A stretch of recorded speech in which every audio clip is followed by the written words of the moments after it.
So hello guys, आज हम देखने वाले हैं कि semantic tag and non semantic tag. ठीक है, अभी ये दो टाइप है। ठीक है, अभी हम ये समझेंगे कि सिमेंटिक्स टैग का मतलब क्या होता है, कि ऐसे टैग्स कि जिसका कोई मीनिंग निकलता हो, ऐसे टैग कि जिसका कोई मीनिंग निकलता हो। जैसे कि हम टेबल को डिफाइन करते हैं, इमेज को डिफाइन करते हैं। ठीक है, तो अभी ये सारे जो हम टैग यूज़ करते हैं वो सारे कौन से टैग हैं कि मतलब उसके नाम से हमको पता चल रहा है कि अच्छा ये टैग मेरा ये काम करता है, ये टैग मेरा ये काम करता है। जैसे बी टैग हो गया हमारा बोल्ड टैग्स करने के लिए, यू टैग अंडरलाइन के लिए हो गया, फिर बॉडी टैग हो गया, फिर हेड टैग हो गया, फिर टाइटल टैग हो गया। तो ये सब चीज़ों का क्या निकलता है, एक मीनिंग निकलता है। तो उसी तरह से क्या है कि हमारे HTML के अंदर दो टाइप के होते हैं। एक होते हैं हमारे सिमेंटिक्स टैग एंड दूसरे होते हैं हमारे नॉन सिमेंटिक। ठीक है, तो हमारे नॉन सिमेंटिक्स में क्या आएंगे, एक आएगा डिव टैग, दूसरा आएगा स्पान। अभी ये दो टैग है, इनका कोई मीनिंग नहीं निकलता है। ठीक है, कि मतलब डिव टैग को आप डिव टैग को आप ऐसे बोल सकते हो कि डिवीजन करने के लिए काम आता है, बराबर। पर अभी आप ऐसा लिख के जैसे आप आगे CSS यूज़ करोगे तो उसके अंदर अगर सीधा ही डिव टैग पे करोगे तो उसका कोई मीनिंग नहीं निकलता है। वो मैं आपको CSS वाले जो वीडियो होगा उसके अंदर मैं आपको बताऊंगा। ठीक है, तो डिव टैग और स्पान टैग हमारे आप अभी तक ले सकते हो कि नॉन सिमेंटिक टैग है, मतलब कि ये टैग कुछ चीज़ डिफाइन नहीं करते हैं। ठीक है, और सिमेंटिक टैग्स हमारे क्या है कि जैसे हेडर है, तो ये HTML5 के टैग्स हैं, जो क्या है सिमेंटिक टैग्स है। मतलब कि आपकी वेबसाइट का एक नॉर्मल स्ट्रक्चर होता है कि जैसे मैं आपको दिखाता हूँ। यहाँ पे जाते हैं और लिखते हैं यहाँ पे वेबसाइट टेम्पलेट्स। ठीक है, अभी ये सेक्शन देखो, ये जो हमारा ये सेक्शन है सबसे टॉप वाला, उसको हम क्या बोल सकते हैं कि ये हमारा हेडर सेक्शन बोल सकते हैं। ठीक है, इसके अंदर ये जो होम है, अबाउट है, मेनू है, इवेंट्स, ये सारा क्या है हमारा नेविगेशंस। तो उसको हम किस टैग के अंदर लिखेंगे, नेविगेशन के अंदर। ठीक है, उसके बाद ये जो सेक्शन आ रहा है कि यहाँ पे एक बैनर लगा हुआ है, ठीक है, यहाँ पे आगे और साइड जा रही है। ठीक है, तो वो क्या है, हमने सेक्शन में डिवाइड किया हुआ है। तो आप सेक्शन भी ले सकते हो, अगर किसी चीज़ को आर्टिकल के अंदर लिखना है तो आप आर्टिकल टैग का भी यूज़ कर सकते हो। ठीक है, उसके बाद मेन टैग हो गया। तो ये सारे टैग क्या काम करते हैं कि आपको किसी चीज़ को अगर लिखना है, ठीक है, तो उसका कोई मीनिंग निकलता है इन सारे टैग से। कि सेक्शन डिफाइन कर सकते हो आर्टिकल टैग से, आर्टिकल टाइप जो चीज़ें होती है वो आर्टिकल टैग के अंदर लिख सकते हो। मेन के अंदर आप मेन के अंदर जो आप चीज़ें लिखनी हो वो मेन के अंदर लिख सकते हो, मेन टैग के अंदर, मतलब कि वो उसकी प्रायोरिटी पहली रहेगी। ठीक है, मेन टैग के अंदर जो आप चीज़ें लिखोगे। उसके बाद असाइड टैग हो गया। ठीक है, अभी असाइड टैग पूरी क्या चीज़ है, देखो पेंट ही खोल लेते हैं, उसके अंदर हम अच्छे से देख पाएंगे। ठीक है, ये हमारी वेबसाइट है, ये हमारा लेआउट है। ठीक है, अभी यहाँ पे मैंने एक सेक्शन बनाया इतना। ठीक है, अभी मेरे को यहाँ पे एक चीज़ चाहिए। ठीक है,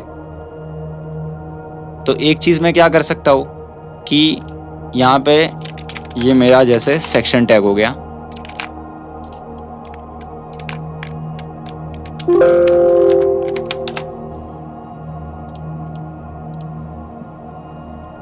ये मेरा सेक्शन हो गया और ये मेरा क्या हो गया, असाइड। असाइड मतलब कि किसी सेक्शन के बाजू में मेरे को चाहिए।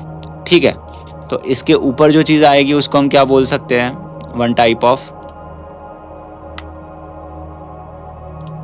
हेडर बोल सकते हैं इसको। ये क्या हो गई हमारी हेडर। और अगर नेविगेशन बार इसके नीचे चाहिए तो इसके नीचे भी आप बना सकते हो।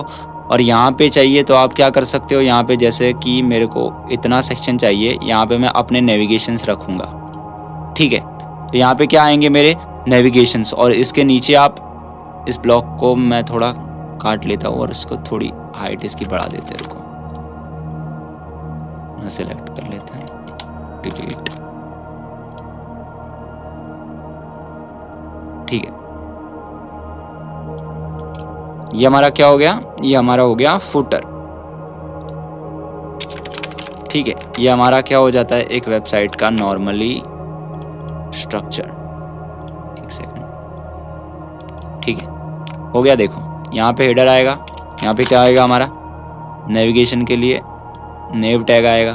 तो अभी यहाँ पे जितने भी सेक्शन है उस हिसाब से हम क्या करेंगे, सिमेंटिक टैग का यूज़ करेंगे। यहाँ पे देख लेते हैं। देखो जैसे हेडर को डिफाइन करना है तो आपको कौन सा टैग लगाना पड़ेगा, हेडर। हेडर के अंदर आपको क्या बनाना है, नेविगेशन। तो आप किस चीज़ का यूज़ करोगे यहाँ पे, इसको ये कर लेते, रुको 1 मिनट, ठीक है। नेविगेशन बनाना होगा तो आप नेव टैग का यूज़ करोगे यहाँ पे। वैसे ही आपको अगर सेक्शन डिफाइन करना है तो सेक्शन के लिए सेक्शन लिख सकते हो। अगर सेक्शन के अंदर आपको मेरे ख्याल से, चलो यहाँ पे एक काम करते हैं, अपन क्या करते हैं यहाँ पे आर्टिकल ले लेते हैं कि ये मेरा सेक्शन है, उसके अंदर मैं क्या करूँगा, मेरा एक आर्टिकल आना चाहिए, ठीक है। तो ये क्या हो गया, मेरा एक नॉर्मली स्ट्रक्चर हो गया। देखो फिर मेन टैग हो गया। ये भी कर सकता हूँ कि यहाँ पे एक मेन टैग सबसे बड़ा स्टार्ट कर सकता हूँ यहाँ पे, और उसके अंदर ये सारे टैग का मैं यूज़ कर सकता हूँ। उसके बाद डिटेल्स। अभी ये टैग क्या काम करता है, देखो कि जैसे मेरे को यहाँ पे मैंने एक प्रोग्राम बनाया हुआ है VS कोड में, ठीक है। यहाँ पे इसको पहले रन करते हैं, फिर बाद में इसको बना के देखते हैं। देखो यहाँ पे क्या आता है, एक ड्रॉप डाउन आता है, देखो कि कलर्स, ठीक है। यहाँ पे जैसे ही मैं बाजू में क्लिक करता हूँ यहाँ पे इस आइकन पे, तो क्या हो जाता है, ये चीज़ मेरे को विजिबल होती है और अनविजिबल होती है यहाँ पे क्लिक करने से।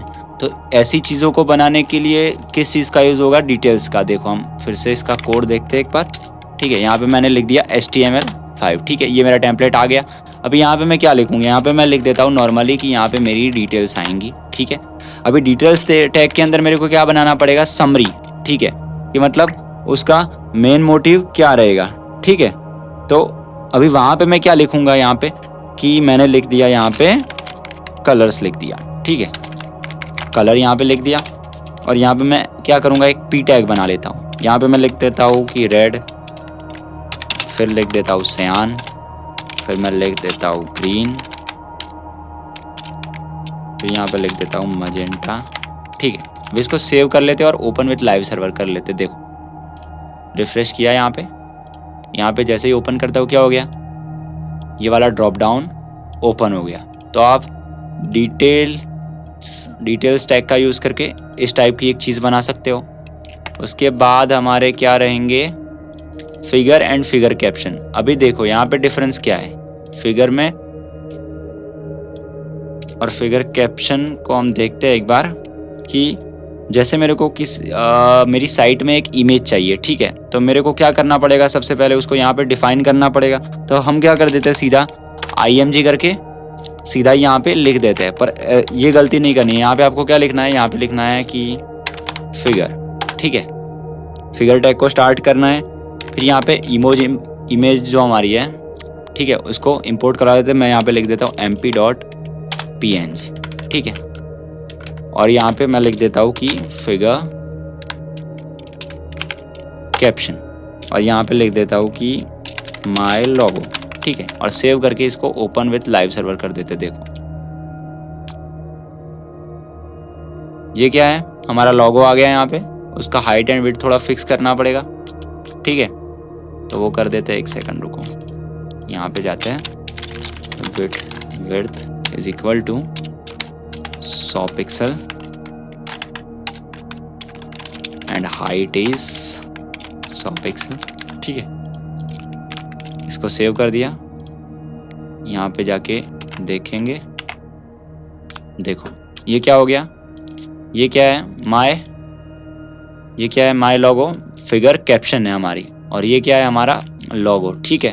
तो इस तरह से ये दोनों प्रॉपर्टी काम करेगी हमारी, फिगर और फिगर कैप्शन। ये क्या करता है, फिगर टैग जो हमारा है वो फिगर को डिफाइन करता है, और फिगर कैप्शन कि आपने जो फिगर लिया है जो उसकी कैप्शन को डिफाइन करता है। वैसे ही हमने फुटर भी देख लिया।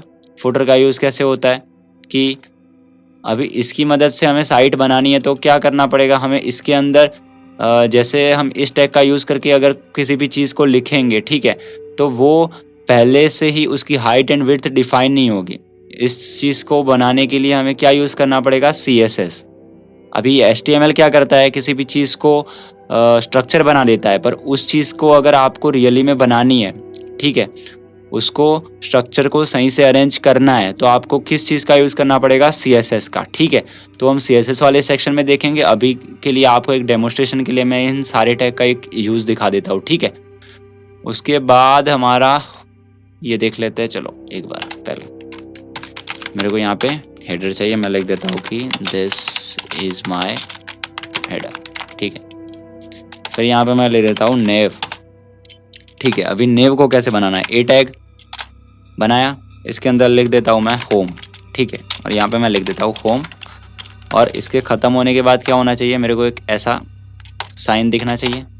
इसके बाद दूसरा एक ए टैग, उसके अंदर मैं लिख देता हूँ सर्विसेस। ठीक है, और एक मैं लिख देता हूँ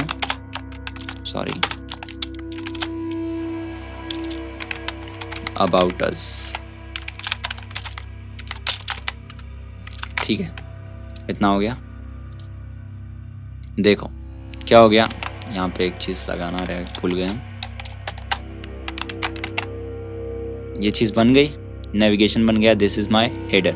ठीक है, अब इसको अच्छे से करना होगा तो किस चीज़ का यूज़ करना पड़ेगा, CSS का। वो हम क्या करेंगे, इसके बाद वाले वीडियोस में हम देखेंगे। उसी तरह से आप क्या कर सकते हो कि यहाँ पे एक सेक्शन डिफाइन कर सकते हो सेक्शन टैग की मदद से, और कोई भी रैंडम पैराग्राफ आप टाइप कर सकते हो यहाँ पे।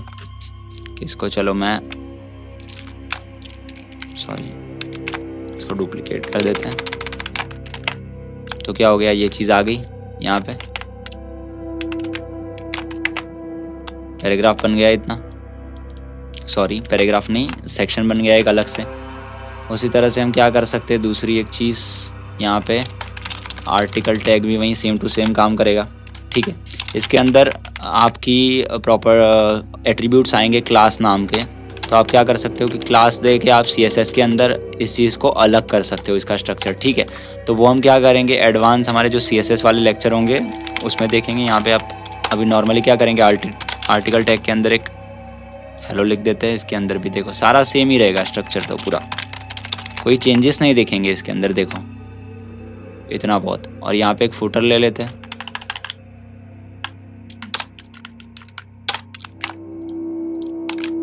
यहाँ पे मैंने एक फुटर ले लिया टैग, और यहाँ पे लिख देते हैं कि n% कॉपी।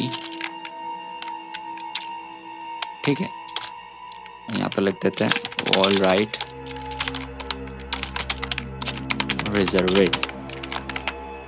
तो देखो इतनी चीज़ें बन ज़रूर गई है, पर इसको अभी अलाइन करना है तो वो चीज़ किस चीज़ से करेंगे हम, CSS की मदद से।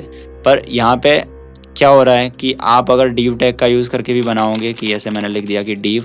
ठीक है, div टैग को भी देख लेते हैं चलो। हाँ, तो देखो div टैग की मदद से मैंने लिखा कि div।